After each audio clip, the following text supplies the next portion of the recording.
बिस्मिल्लाहिर्रहमानिर्रहीम। अस्सलामु अलैकुम वरहमतुल्लाहि वबरकातुहू। ये घर की छत पे गार्डन बना हुआ है जिसमें हमने सब्जियां भी लगाई हैं, फूल भी हैं और फल भी हैं।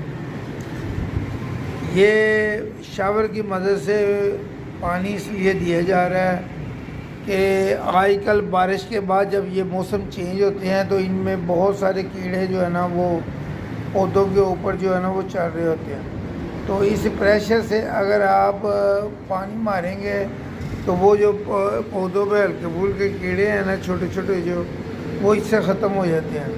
और दूसरा इसका थ्रो का भी होता है। अगर आप बड़े पौधे को भी आप इसको शावर करें तो उसकी टॉप पर भी ये जाकर शावर करता है।